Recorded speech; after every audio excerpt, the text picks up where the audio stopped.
Hey everyone, I know it's been a while since one of the last videos, but you know what it's like, you get busy. It's been about a bit over 12 months I think since I last spoke about my Tenere. I've still got it, done about 6,000 Ks on it so far. I know, not a lot. I've changed a few things. Some of the stuff that was on back order back when I did the first video has arrived and obviously been fitted.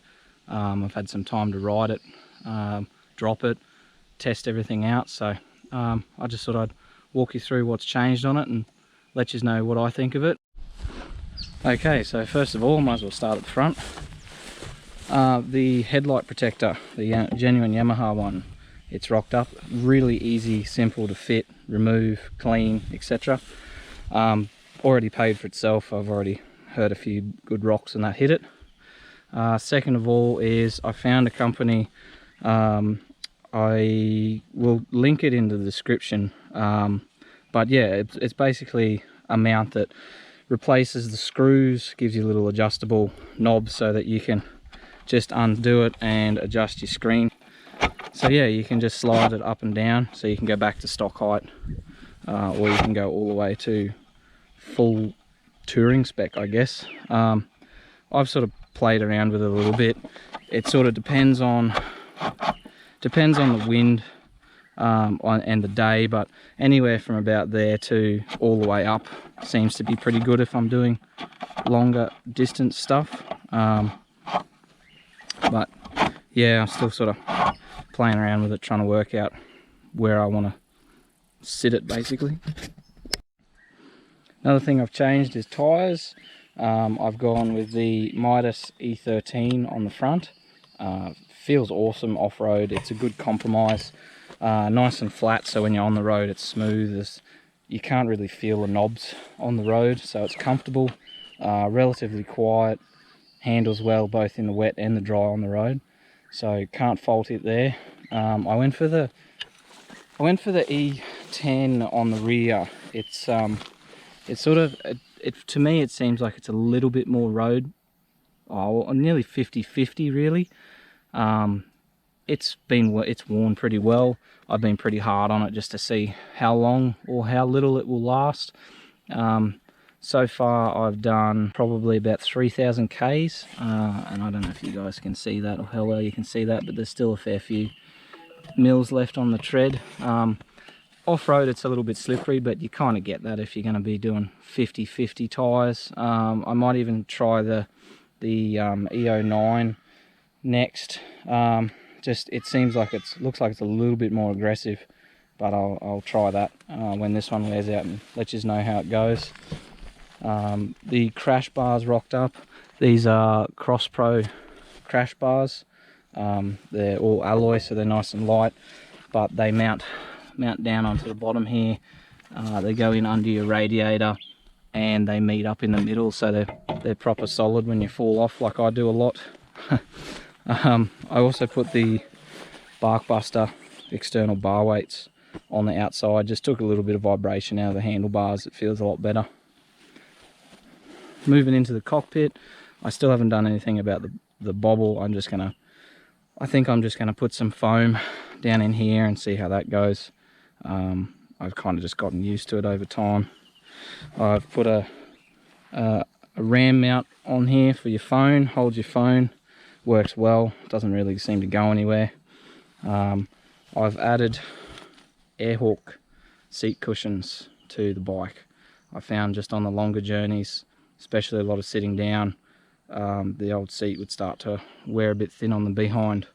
So throwing them on there, still playing around with air pressures. I think I've got mine pretty dialed.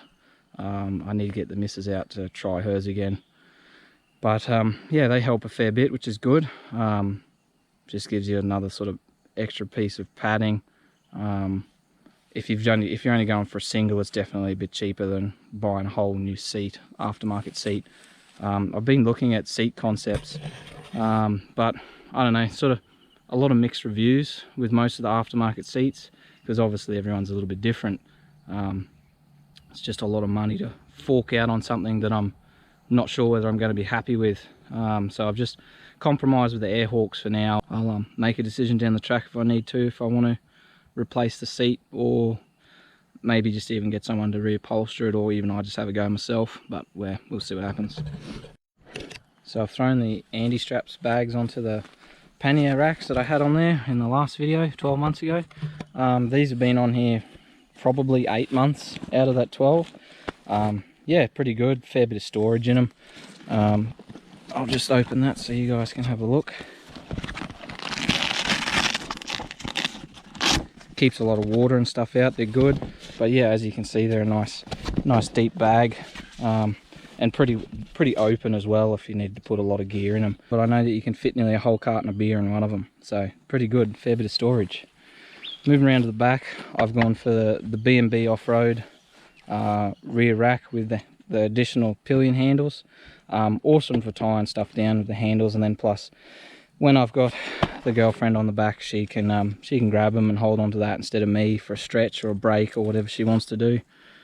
But yeah, that's pretty much it so far, guys. I know there were some people that were a little bit disappointed with the last video because I talked about the Barrett exhaust, but I never started the bike. So I thought I'd start it up and let you guys have a bit of a listen. You've probably heard it by now, you know, being 12 months, there's a lot of Teneres getting around now. But anyway, I'll start it up. Hopefully the camera does it justice and you guys can see what it sounds like.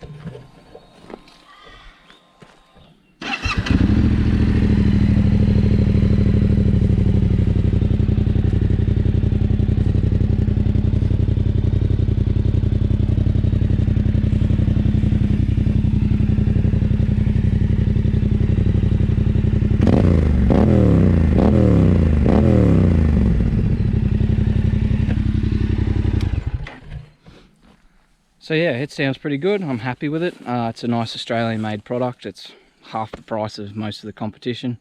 So yeah, you'd be pretty much mad just to go for anything else. Because as far as I'm aware, all you're doing is paying for the name.